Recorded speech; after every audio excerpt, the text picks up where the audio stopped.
So my latest book is Transhumanism, What Is It? And I wrote this book because I'm asked the same questions over and over again about transhumanism. And I seem to be answering them in similar ways for over the past 30 years. And so let's take a look at the table of contents. And these are just some questions that I'm usually asked about transhumanism. Where did it come from? Where did the ideas come from? Where did the term come from? What does it mean? How does it affect humanity? Do I have to be transhumanist? What about those who don't want to live indefinitely or want to live to 120 in good health? How do we deal with that? Do they have to live forever? These ridiculous notions about absolutes, which transhumanism does not support. I'm having trouble reading that, so I'm just going to have to hope that you guys can see it because I can't see it from here. So I went over just the basic questions that have been asked of me, largely not by just my students, I'm a professor at a university, but by journalists. I usually do 1 or 2 interviews a week for the press, and usually about 5 discussions or interviews with grad students or undergrad students, even high school students have become interested in it. I also work with students with Asperger's and autism. And those students are very interested in transhumanism as well. They're going, what will happen to us? What's going on with this technology? How will we change? And what does it mean to be human under the auspices of the transhumanist era and agenda? So I look at it as a design issue. And I think Buckminster Fuller is probably the wisest of designers as an architect in his period, in his era of looking at the global situation and the world game plan of getting food and supplies to people who need it around the world. And that's one issue that transhumanists takes a look at. While we don't like to be considered the haves and the others the have-nots, there is an issue that I'm constantly asked, well, oh, you're an elitist, what about the haves? Who's going to take care of the have-nots? That defies the whole idea of transhumanism. Transhumanism stems from the Enlightenment and from humanism. And the idea is to have a more humane humanity, not just that people will live indefinitely or far longer in good health, but to be more humane, to be more compassionate and empathic. And that's something that is missing from humanity, our humaneness. Because if we were humane as a species, the world would not be in the position that it is. We would not be able to go to bed at night knowing that there's people starving, or people that are suffering, or women who are being beaten or stoned because they've been raped. This is, it's haunting to think about one part of the world lives one way and another part of the world lives another way. So transhumanism does take this into consideration. So looking at this schema here, you can see the different disciplines that are involved in transhumanist thinking, from transpolitics to social issues to taking a look at the environment, the internal environment of transhumanist thinking and the scholars that are involved, and the external environment about society at large. Most transhumanists are technicians, to be sure. They're technologically astute as computer scientists, but many of us are other types of scientists. I do scientific research, so I am a scientist in that regard. But I'm also a scholar in philosophy and ethics. And so the range of talents of people within the transhumanist community, especially Humanity Plus, is broad. A lot of entrepreneurs and innovators.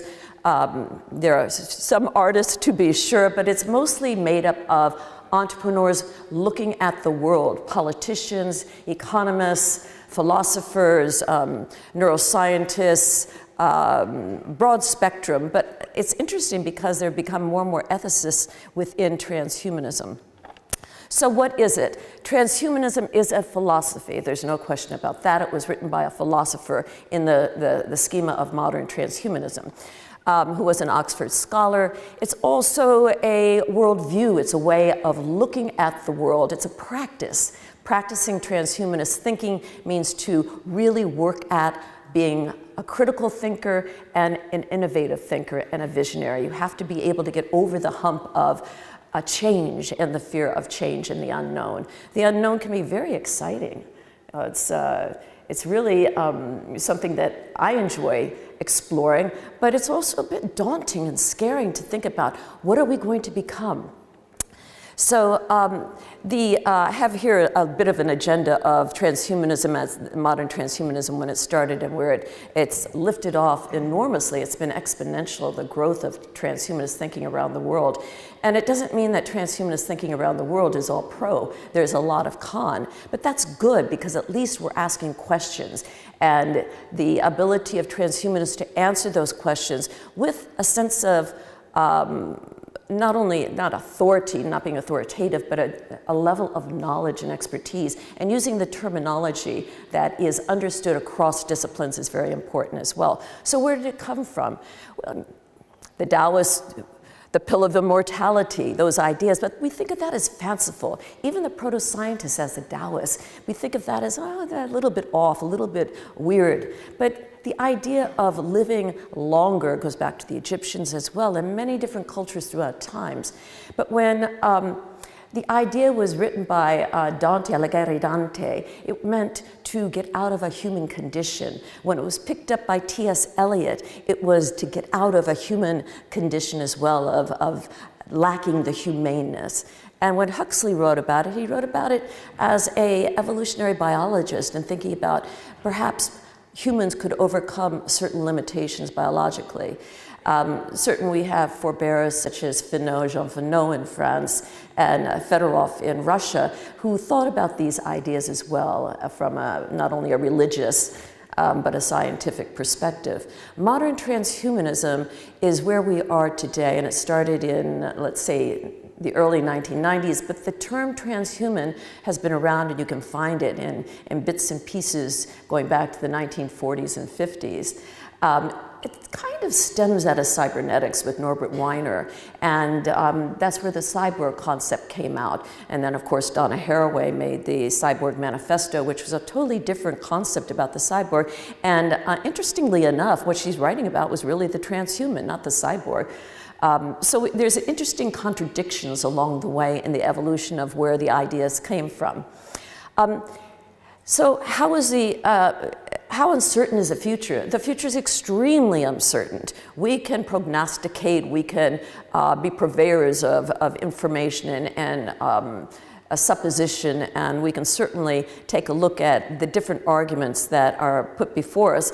And Anders Sandberg and Nick Bostrom at the Future of Humanity Institute have certainly given this incredible thought as according to the dangers that could lie ahead. And Anders was saying yesterday that maybe they focus a little bit too much on the dangers, but knowing Anders, he's also so very optimistic and interesting in the future from a not just science fiction, but a practical observation about what is it we're going to become? What might the post-human look like? How might we be different than the humans that we are today? So the bottom line, the future is extremely uncertain, but that ought not to make us afraid. It ought to make us wonder and question and develop levels of questioning.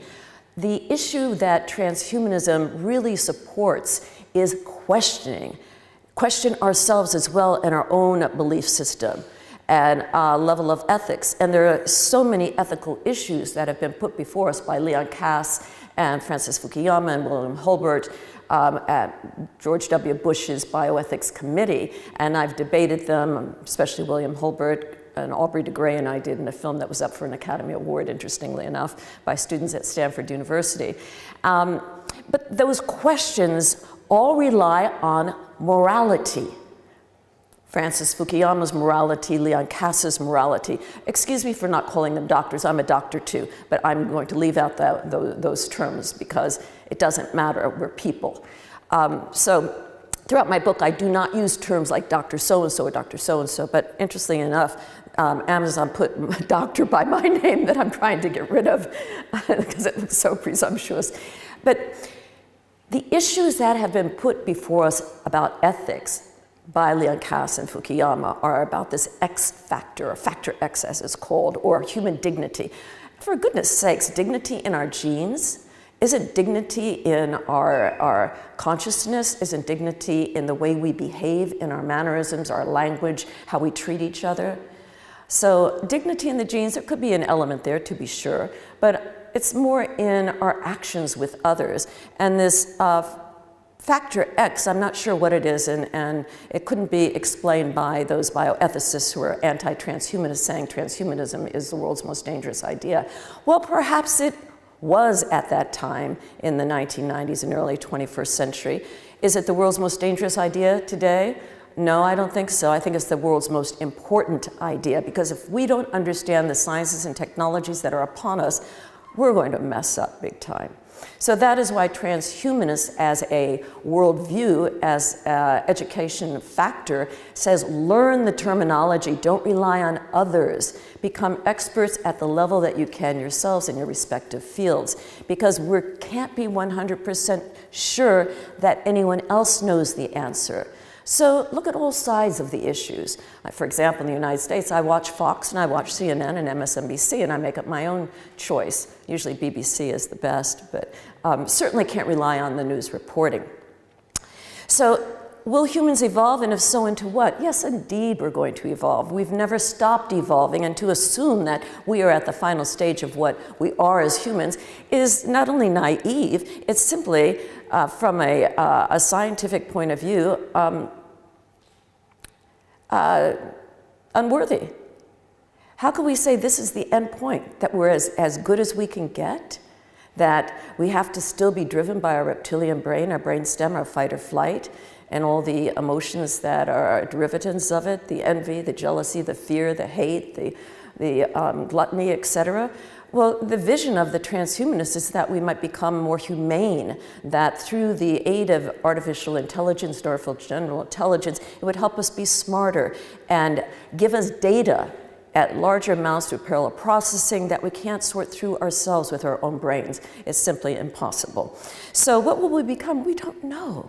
But certainly, if we're aware that we're in an evolutionary stage, emerging more with technology, we can help steer it forward. And that's our responsibility, and it's our reward.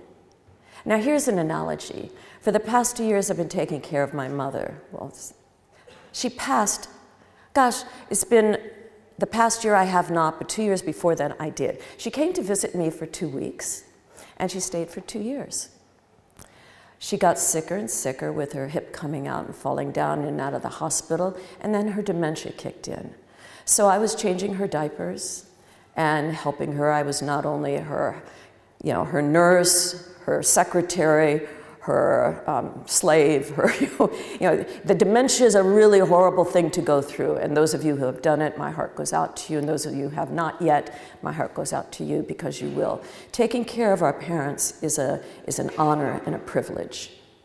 And to see someone go through dementia and that aging process where they're no longer themselves and they go through those degrees of anger and fear and just almost, it's not the same person. It's something else that takes over. It's horrifying.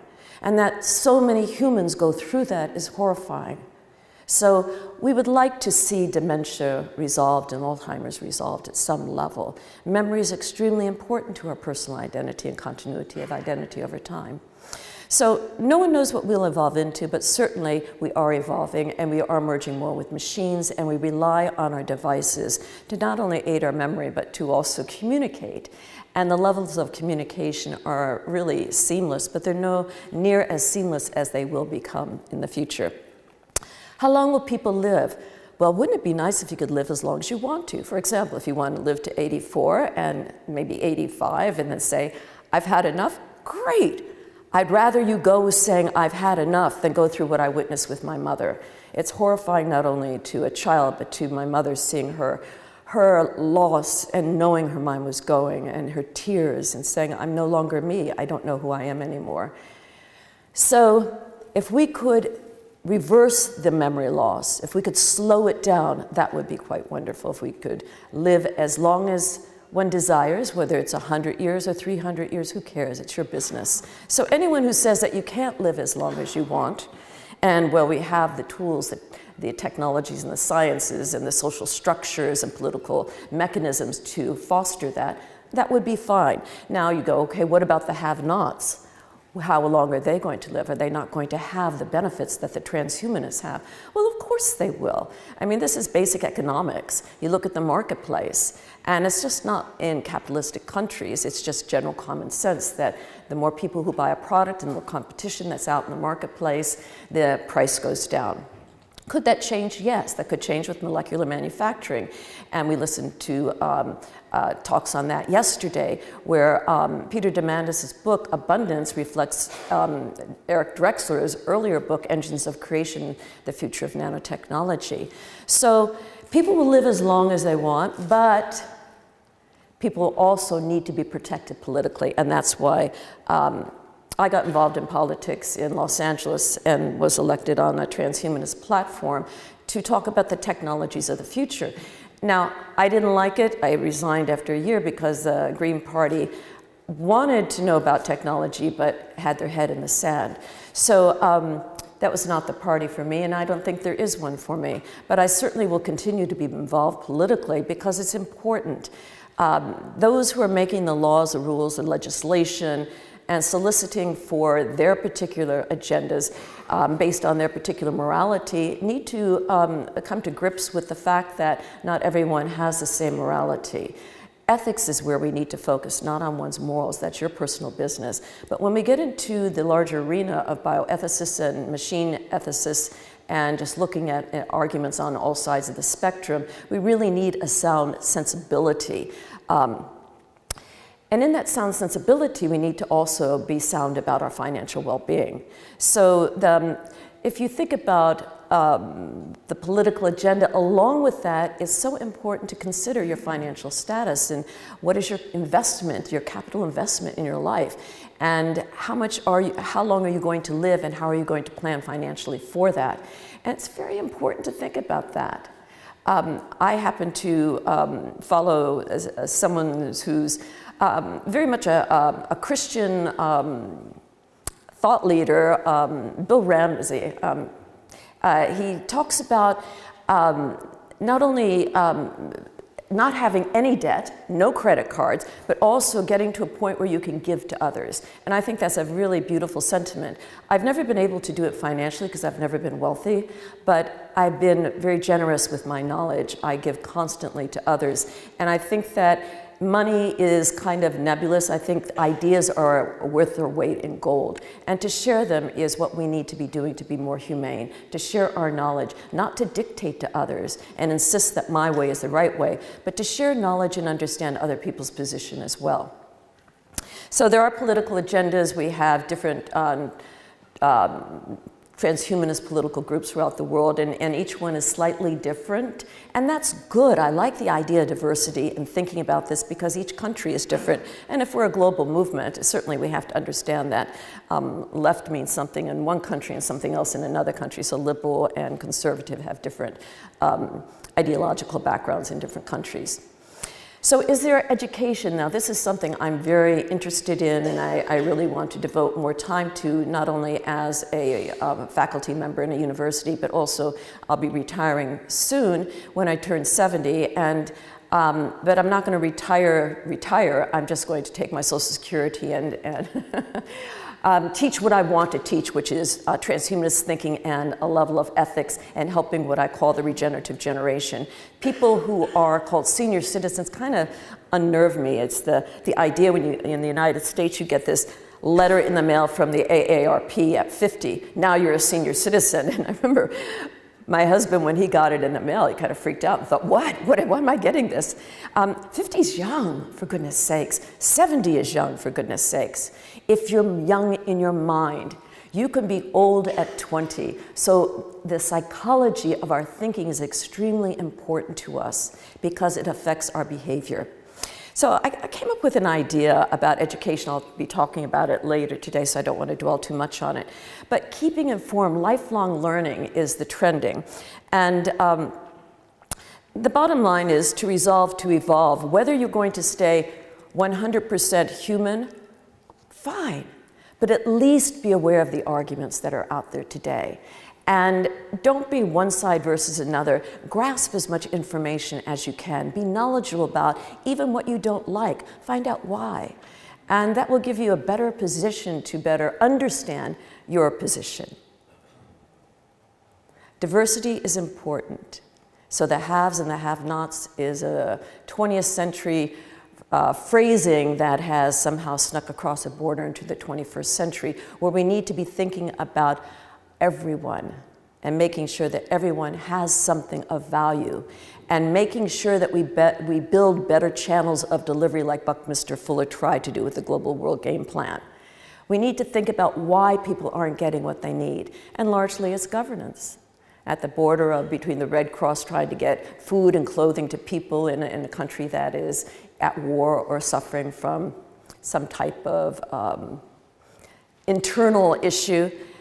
There are those at the border that will take those food and sell them and make their own money, so it's not getting to the people who need it. So I think with the technology, especially with communications technology, we'll have better ability to help other people, so this issue of the haves and the have-nots will hopefully one day go away.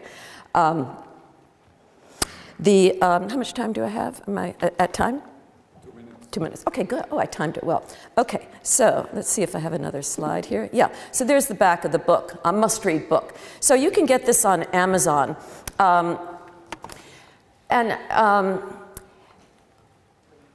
In closing, I think first speaker, in all due respect, really brought up one important point that I'd like to reiterate. And he said, be careful about the term immortality, and I agree with him 100% about that, because it doesn't set a proper precedence on the ideas of life extension and living healthier for a longer period of time. It sounds like a naivist pipe dream, a Pollyanna pipe dream, where the better phrasing is probably indefinite lifespans, and that the definition of death is continually changing. For example, if in the 1800s and earlier, if you held a mirror up to someone's nose and if there was no moisture on the mirror, you considered them dead and put them in a grave. So then after that, they started putting bells outside the grave with a rope going into the grave in case the person was still alive to ring the bell and get out of the grave. I